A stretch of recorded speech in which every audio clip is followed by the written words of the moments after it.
Imagine two neighbors living on the exact same street. They shop at the same grocery store. They drive to the same office. They earn almost the same salary. 5 years later, one of them owns a growing investment portfolio, has 6 months of expenses saved, and sleeps peacefully every night. The other has a bigger TV, a newer car, a closet full of clothes, and almost nothing left in the bank. From the outside, they look equally successful. Behind closed doors, they live in completely different financial worlds. Most people think the difference is income. It's not. It's habits. For more than 2,000 years, Chinese families have followed simple principles that helped them survive wars, dynasties, economic collapses, and uncertainty. They weren't trying to become millionaires overnight. They were trying to make sure tomorrow was always safer than today. And that's exactly why these habits still work. Today, I'm going to show you 8 Chinese ways of saving money that quietly build wealth without making you feel like you're sacrificing your life. These aren't complicated investment strategies. They're everyday decisions, small enough to start today, powerful enough to change your financial future. Stay until the end, because the last principle is the one that connects everything else together. Once you understand it, you'll never look at saving money the same way again. Let's begin. The first habit is something almost everyone has forgotten. In the West, saving usually happens at the end of the month. Bills get paid. Shopping happens. Restaurants happen. Subscriptions happen. Then people look at whatever is left and call that savings. Usually there's nothing left. Chinese families have traditionally followed a different order. Before spending anything, they separate tomorrow's money from today's money. Not because they're rich, because they understand a simple truth. Money you never touch is money you never miss. Imagine pouring water into 2 bowls. One bowl has already been set aside. The other is for everything else. You don't drink from the first bowl. You protect it. That's exactly how saving should feel. Not optional. Protected. Here's what you do. The day your paycheck arrives, move a fixed percentage into savings before buying anything. 10%, 20%, even 5%, if that's all you can manage. The amount matters less than the order. Saving first changes your identity. You stop being someone who tries to save. You become someone who always saves. But protecting your money is only the beginning. The next habit explains why so many people lose money without realizing it. Walk through your house for just 5 minutes. Open the kitchen cabinets. Look inside your wardrobe. Check the garage.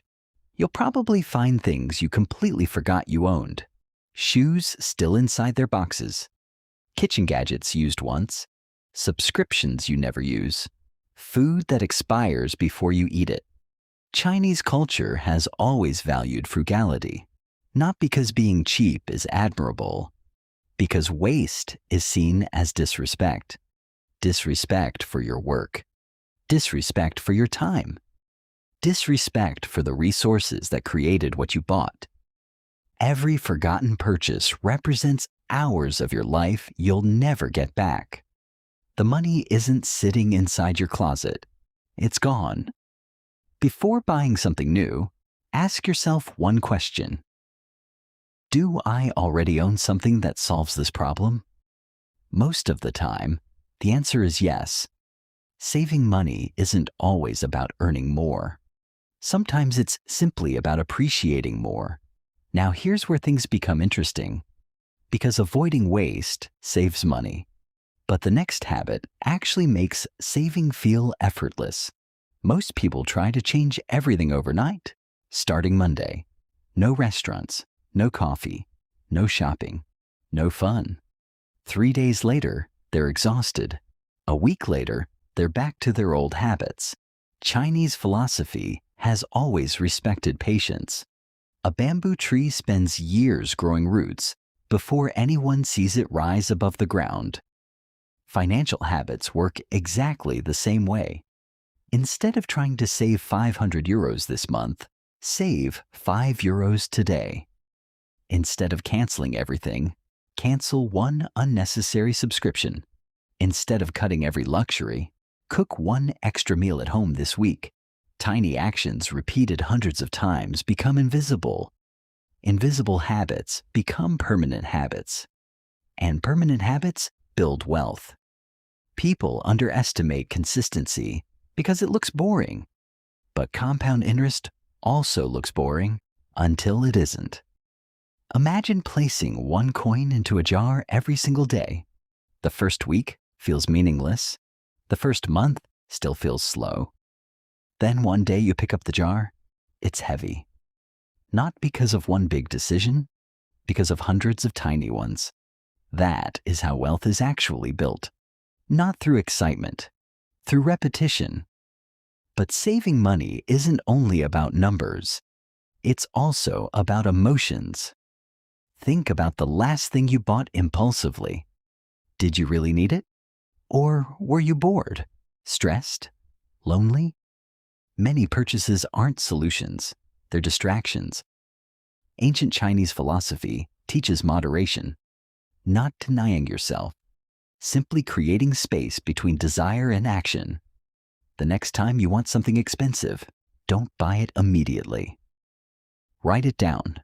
Wait 7 days. If you still want it after a week, buy it without guilt. But you'll be surprised. Most desires disappear once the emotion disappears. The product wasn't the problem. The feeling was. Waiting costs nothing. Impulse can cost thousands. Now let's talk about something almost nobody connects to money. Repair. Modern culture loves replacing things. Phone slightly slower? Upgrade? Shoes slightly worn? Replace them. Furniture looks old? Buy new. Chinese households often approached possessions differently. Take care of what takes care of you. Sharpen the knife. Repair the chair. Sew the shirt. Clean the bicycle. Maintenance is cheaper than replacement. More importantly, it changes how you think. You stop seeing objects as temporary entertainment. You begin seeing them as long-term partners. That simple mindset quietly saves thousands over a lifetime. Here's another habit that rarely gets discussed. Community. In many traditional Chinese families, wealth wasn't built alone. Resources were shared. Knowledge was shared. Meals were shared. Helping each other reduced unnecessary spending. Today, we've replaced community with convenience. Instead of borrowing a tool from a neighbor, we buy one. Instead of cooking together, everyone orders separately. Instead of sharing knowledge, everyone pays for another course. Sometimes saving money isn't about spending less. It's about sharing more. Now imagine two farmers. One plants every seed the moment he gets it. The other keeps a small bag hidden away. Year after year, storms come. Drought arrives. Crops fail. Only one farmer always has seeds for next season. Savings work the same way. Your emergency fund isn't there because something bad will happen. It's there because one day something might. The Chinese have long understood that uncertainty isn't an exception. It's part of life. Preparing for uncertainty isn't pessimism. It's wisdom. When your car breaks down, savings become freedom. When you lose a job, savings become time. When opportunity appears, savings become choice. Money in the bank isn't just money, it's options. And options are priceless. Finally, here's the principle that ties everything together. Most people think saving money is about having less. Less spending, less fun, less freedom. Chinese philosophy sees it differently. Saving isn't about less. It's about enough. Enough to sleep peacefully. Enough to help your family. Enough to survive difficult seasons. Enough to invest in tomorrow. When enough becomes your goal, something incredible happens. Comparison disappears. You stop chasing every trend. You stop upgrading things that already work. You stop measuring your success by someone else's purchases. You begin measuring it by your own peace of mind, and that changes everything. Look back at everything we've covered. Pay yourself first. Respect what you already own. Build wealth one small habit at a time. Wait before buying. Repair instead of replacing. Share instead of constantly consuming. Prepare for uncertainty. Choose enough over endless more. None of these habits require a higher salary. None require perfect timing. None require luck. They simply require a different way of thinking. Because wealth rarely arrives through one extraordinary decision.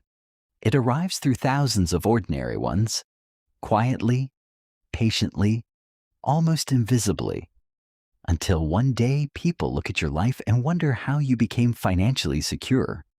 The truth is, it wasn't one big moment. It was one small choice, repeated again and again. If you take only one lesson from this video, let it be this. Saving money isn't about restricting your life. It's about giving your future self more choices than your present self has today. And that's one investment that never goes out of style.